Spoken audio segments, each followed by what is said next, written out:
What if the reason most aquaponics systems fail has nothing to do with the fish, the plants, or the equipment? What if it happens before any of those things enter the picture? Here is a fact worth stopping for. Plants grown in a correctly built aquaponics system grow up to 60% faster than the same plants grown in soil. Not slightly faster, 60%. That is the result of controlled research, not a number from a kit manufacturer trying to sell you something. More than 1.2 million of these systems are running right now, around the world, at every scale from a kitchen countertop to a commercial greenhouse. People aren't building them because they're trendy. They're building them because they work, when built in the right order. 7 stages. One of those stages is almost never mentioned in any beginner guide, and without it, your system runs at roughly half the capacity it could. 3 specific mistakes collapse systems that were working perfectly, usually in months 1 through 3, with almost no warning. By the end of this video, you'll know all of it. The order is everything. And the order starts before you buy a tank, before you choose a fish, before you spend a single dollar. It starts with a decision most people get wrong, because nobody explains what's actually at stake when they make it. Common misconception. Let's be direct about something. The majority of home aquaponics systems that fail in the first 3 months. Not because the equipment breaks, not because the water chemistry is too complex. They fail because someone skipped a stage, rushed through one that felt slow, or didn't know one of the stages existed at all. Most people assume the hard part is the biology, the bacteria, the water parameters, the chemistry. It isn't. The hard part is the order. The biology, done in the right sequence, largely manages itself. Skip the sequence and nothing works, no matter how good the equipment is or how carefully you chose your fish. Here's what nobody tells you up front. What if the system you're about to build is already designed to succeed, and the only thing standing between you and failure is the order you go in? 7 stages. Let's start with the one that happens before you spend a single dollar, because it determines whether every decision that follows is right or wrong. Stage 1. Planning and system choice. Planning. And this is the decision that every purchase, every measurement, and every maintenance task for the next several years flows from. Get it right once, and everything after it gets easier. Get it wrong, and you rebuild from scratch. Here's the number that tells you which system to build before I explain any of them. 37%. That is the global market share of one specific aquaponics design, the media bed system, among all setups operating worldwide in 2024. When 1.2 million systems converge on one design more than any other, that design isn't just popular. It has been tested at scale by people who tried the alternatives first and came back to this one. A media bed system fills your grow bed with a physical growing medium. Expanded clay pellets, lava rock, or gravel. Nutrient-rich water from the fish tank floods up into that bed on a regular cycle, drains back down, and the medium holds 2 things simultaneously: your plant roots and the bacterial colonies your entire system depends on. Think of it as the automatic transmission of aquaponics. More forgiving, more widely adopted, and almost always the right place to start. The 2 other main designs are NFT, nutrient film technique, and DWC, deep water culture. Dr. James Rakosi and his team at the University of the Virgin Islands spent decades refining DWC into what became the global gold standard for commercial aquaponics. Both are excellent systems. Neither is the right first build. NFT and DWC are less forgiving of the mistakes beginners make, and beginners always make mistakes. Every experienced grower has a story about a pump failure at 2 in the morning, a pH crash over a long weekend, a cycle that stalled for no obvious reason. In those moments, a media bed system buys you time to respond. NFT and DWC do not. What does this actually cost? Researchers at Ohio State University built and fully documented a small-scale system: fish tank, filters, grow bed, sump, and all supplies. In 2018, that system cost approximately $3,000. By 2022, the same system cost $4,800. Materials have not gotten cheaper. Build your budget around reality. Before you spend anything, answer 3 questions. How much space do you have? Are you building indoors or outdoors? Are you producing for your household or at larger scale? Those 3 answers determine your tank volume, your grow bed ratio, at least 1:1, grow bed to fish tank, your pump size, and how many fish you can support. Get stage 1 right, and every stage after it becomes significantly easier. System type decided. Budget set. Now we build. And I'm going to open stage 2 with a warning that most guides don't mention until after their readers have already made the mistake. Stage 2. Equipment and water preparation. Before the list, the most important thing you will buy for this entire system costs about $25. Not the pump, not the grow bed, not the fish tank. The water testing kit. Every single thing that goes wrong in an aquaponics system shows up in the water chemistry before it shows up anywhere visible. Before you see a sick fish, before you see a yellowing plant, before anything looks wrong, the water already knows. Think of it as the dashboard of your car. You could drive without looking at the gauges, right up until the moment the engine locks up with no warning. The API Freshwater Master Test Kit is what most serious practitioners use. It measures ammonia, nitrite, nitrate, and pH. Buy it first. Use it at every stage that follows. The rest of the equipment list: a fish tank, a grow bed, a water pump, an air stone for oxygenation, your growing medium, expanded clay pellets are the most common choice, and a drainage system. For a media bed setup, that drainage is typically a bell siphon.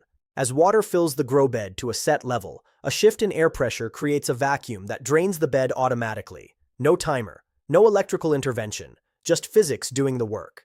Now, the warning. Your tap water can kill your system before you add a single fish. Most municipal water supplies contain chlorine or chloramine, added specifically to destroy bacteria. In your household water, that's the point. In your aquaponics system, bacteria are the entire engine, and anything that kills bacteria dismantles the system from the inside out. Here is what most people don't know. Chlorine and chloramine are not the same problem. Chlorine off-gases naturally. Let water sit open for 24 to 48 hours, and it dissipates. Chloramine does not off-gas. Letting it sit overnight accomplishes nothing. The treatment is completely different. A water conditioner specifically rated for chloramine removal. The only way to know which applies to your supply is to check with your local water authority. Most people never do. Check before you fill anything. Your system is full of clean, dechlorinated water. The pump is running. Right now it is nothing but a machine. What turns it into a living, self-sustaining ecosystem happens in stage 3. And this is the stage most people rush, most people misunderstand, and most people only truly appreciate after it goes wrong. Stage 3. Cycling. The nitrogen cycle. This is the most important stage on the list, the most frequently skipped, the most often rushed, and the single largest cause of failed systems across every experience level. Your aquaponics system does not run on fish. It does not run on plants. It runs on bacteria. Microscopic organisms you cannot see, cannot buy in a shop, and cannot install like a component. They are the biological bridge between fish waste and plant nutrition. Without them, your fish sit in increasingly toxic water, and your plants have nothing to absorb. Think of the whole system like a restaurant kitchen. The fish are the chefs, producing output constantly. The plants are the customers, consuming the finished product. The bacteria are the kitchen staff who convert what the chefs produce into something the customers can use. Without the kitchen staff, nothing reaches the table. Building that kitchen staff from scratch takes time. Here is exactly what happens while you wait. First, ammonia enters the system. Fish produce it continuously through waste and respiration. Ammonia is toxic. At high concentrations, it would kill your fish. But its presence in the water attracts the first wave of bacteria, a species called Nitrosomonas. Nitrosomonas colonizes every surface throughout your system, the tank walls, the pipes, the grow media, and begins converting ammonia into nitrites. You will typically detect nitrites around day 10 of the cycle. Here is the part that surprises almost everyone. Nitrites are actually more toxic to fish than ammonia, but the cycle doesn't stop there. The presence of nitrites attracts a second bacteria, Nitrobacter. Nitrobacter converts those toxic nitrites into nitrates.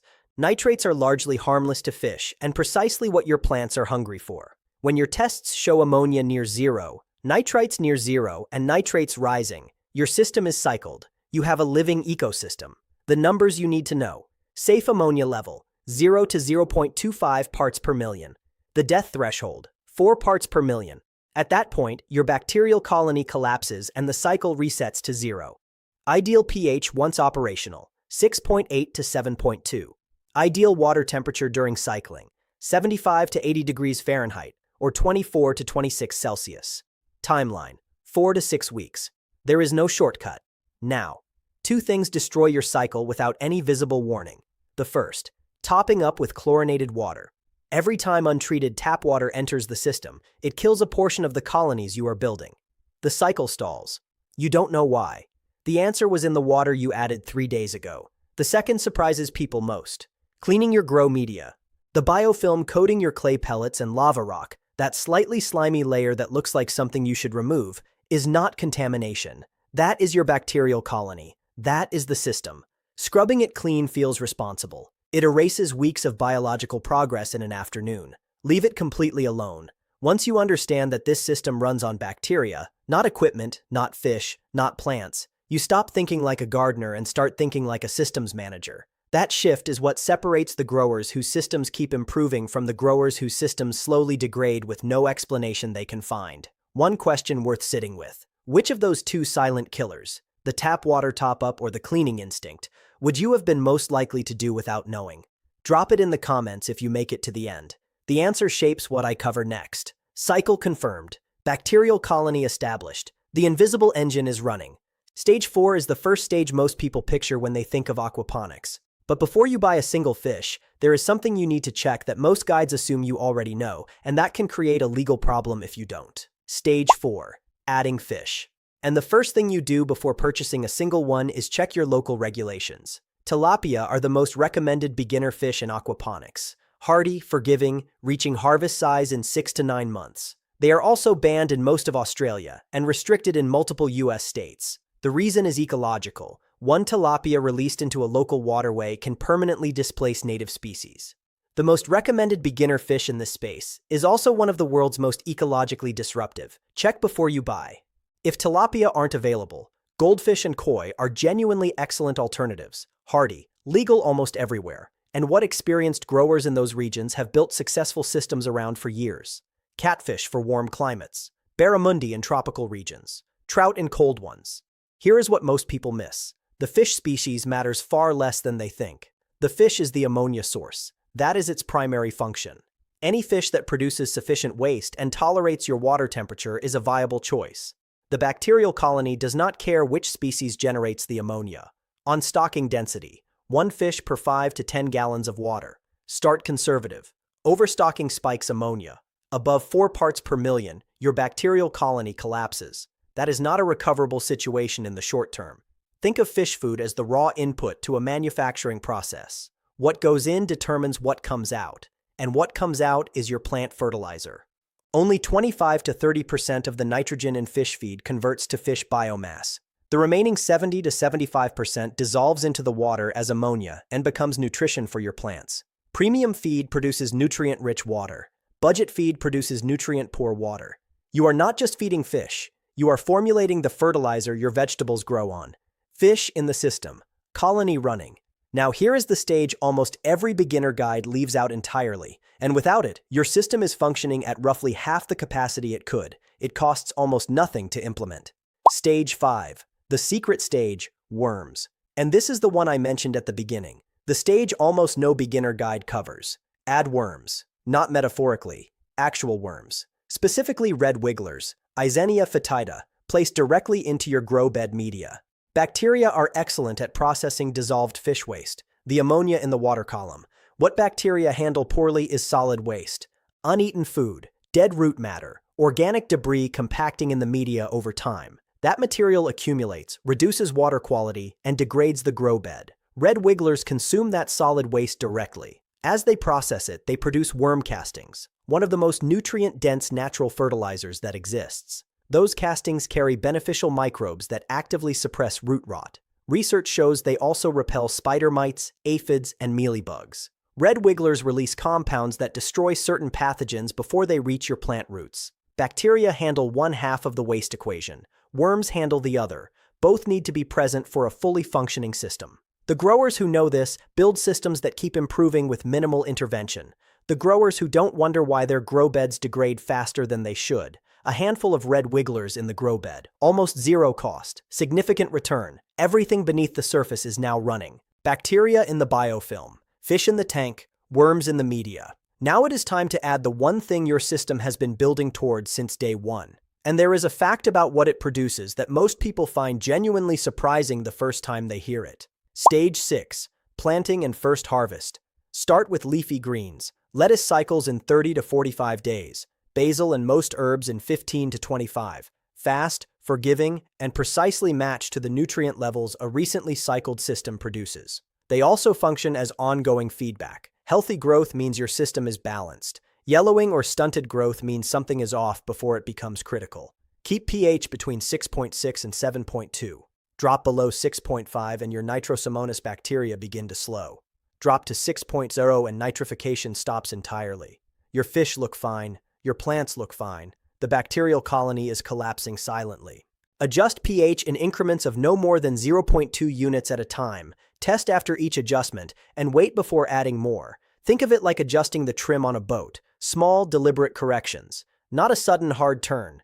If plants show yellowing over time, add iron chelate. If pH drifts downward consistently, potassium carbonate or calcium hydroxide will buffer it. Both are completely fish safe. When planting transplants, rinse soil from the roots before placing them in the grow bed. Soil introduces pathogens and clogs the media. Plan for succession planting. Start new seedlings every 2 to 3 weeks so you have continuous harvests rather than everything maturing at once with nothing ready behind it. And here is the fact from the very beginning, the one about why aquaponics plants perform differently. That lettuce, once harvested, will stay fresh in your refrigerator for up to 4 weeks. Store-bought lettuce lasts 5 to 7 days. Same vegetable. Completely different outcome, driven by the root structure retained at harvest and the clean water environment it grew in. That is not a marginal improvement. That is a different product entirely. You are now growing food, and at precisely this point, when everything is working, is when most systems get destroyed, not by a component failure, by 3 specific decisions that seem completely reasonable and turn out to be catastrophic.